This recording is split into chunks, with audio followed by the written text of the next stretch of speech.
नमस्कार आप सभी को, जय जय श्री सीताराम। दोस्तों, आज आपसे बात करेंगे कि श्री राम जी को जो 14 वर्षों का वनवास मिला था उसके पीछे का रहस्य क्या है। क्या वाकई में ही मां कैकेयी ने उनके लिए 14 वर्षों का वनवास मांगा था या इसके पीछे का कोई और कारण है। तो इससे पहले मैं आप सभी से यही प्रार्थना करूंगा कि वीडियो को अंत तक देखना, आखिर तक देखना, ताकि आपको पूरी बात का पता चल सके। और हमारे YouTube चैनल को सब्सक्राइब करना मत भूलिएगा। दोस्तों, आप सभी को पता है कि श्री राम जी को 14 वर्षों का वनवास मिला था और वो जो वनवास है वो मां कैकेयी ने मांगा था। लेकिन क्या वाकई में ही मां कैकेयी ने वो 14 वर्षों का वनवास मांगा था? नहीं दोस्तों, मां कैकेयी ने ऐसा नहीं किया था। ये जो 14 वर्षों का वनवास मां कैकेयी ने मांगा था वो असल में, वो असलियत में श्री राम जी के कहने पर मां कैकेयी ने महाराज दशरथ के सामने ये शर्त रखी थी कि श्री राम को 14 वर्षों का वनवास दिया जाए। इसके पीछे उन्हें बहुत सी आलोचनाएं सहनी पड़ी। अपने खुद के पुत्र के द्वारा भी उन्हें बहुत सी आलोचनाएं सुनने को मिली। लेकिन महारानी कैकेयी श्री राम से इतना प्यार करती थी, इतना प्रेम करती थी कि उन्होंने सारी बातें, सारी आलोचनाएं, हर चीज को एक साइड में रखते हुए श्री राम जी की इस शर्त को मंजूर कर लिया और उन्होंने श्री राम जी के कहने पर महाराज दशरथ से श्री राम जी के लिए 14 वर्षों का वनवास मांगा।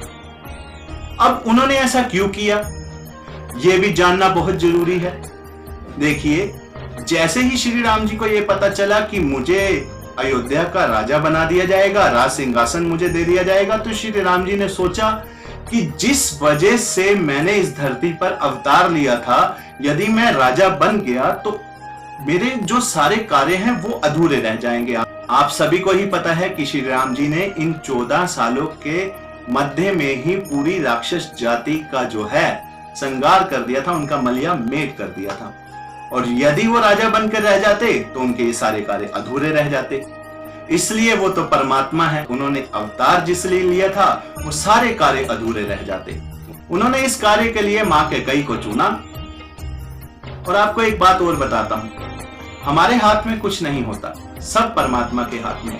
एक शतरंज का खिलाड़ी जिस तरह से अपने प्यादे, अपनी चाल को चलता है ना, उसी तरह से परमात्मा भी है। कहते हैं ना, उसकी मर्जी के बिना पत्ता भी नहीं हिल सकता। तो हम भी उसकी मर्जी के बिना कुछ नहीं कर सकते। हमारी क्या औकात, हमारा क्या समर्थ कि हम भगवान की मर्जी के बिना कोई कार्य कर सके। हम तो भगवान के हाथ की कठपुतलियां हैं, उनके मोहरे हैं। जैसे वो हमें चला रहे हैं अपने जीवन में, वैसे हम चल रहे हैं। तो अपनी बात पर वापस आऊंगा। और जैसे ही श्री राम जी को इस बात का पता चला, वो मां कैकेयी के पास गए। और मां कैकेयी ने श्री राम जी की जब बात सुनी एक बार, तो मां कैकेयी बहुत परेशान हो गई। लेकिन जैसे ही श्री राम जी ने उन्हें बार बार आग्रह किया तो वो अपने बेटे की, अपने पुत्र की बात मान गई। और तुरंत महाराज दशरथ से 2 वरदानों के बदले उन्होंने ये शर्त रख दी कि श्री राम को 14 वर्षों का वनवास दिया जाए। और इन्हीं 14 वर्षों के अंदर ही भगवान ने रावण और कई राक्षसों का जो है संहार किया, उन्हें उनके धाम में पहुंचाया, उन्हें मुक्ति प्रदान की। और 14 सालों के अंदर ही भगवान ने ये सारे कार्य पूरे कर दिए। तो दोस्तों, यदि आपको मेरी बात अच्छी लगी हो तो इस वीडियो को लाइक करना मत भूलिएगा और हमारे चैनल विजन ऑफ पीस को सब्सक्राइब करना मत भूलिएगा। और इन फ्यूचर कभी भी ये मत सोचिएगा कि मां कैकेयी ने श्री राम जी को 14 सालों के लिए वनवास दिया था। ऐसा नहीं था, ये सब परमात्मा की तरफ से था और परमात्मा के कहने पर ही, श्री राम जी के कहने पर ही ये सब हुआ। तो उन्हें गलत मत समझिए। और आपको एक बार फिर से यही कहूंगा कि यदि आपको हमारी वीडियो अच्छी लगी हो तो इस वीडियो को लाइक करना मत भूलिएगा और हमारे चैनल को सब्सक्राइब करना मत भूलिएगा। आप सभी को जय जय श्री सीताराम।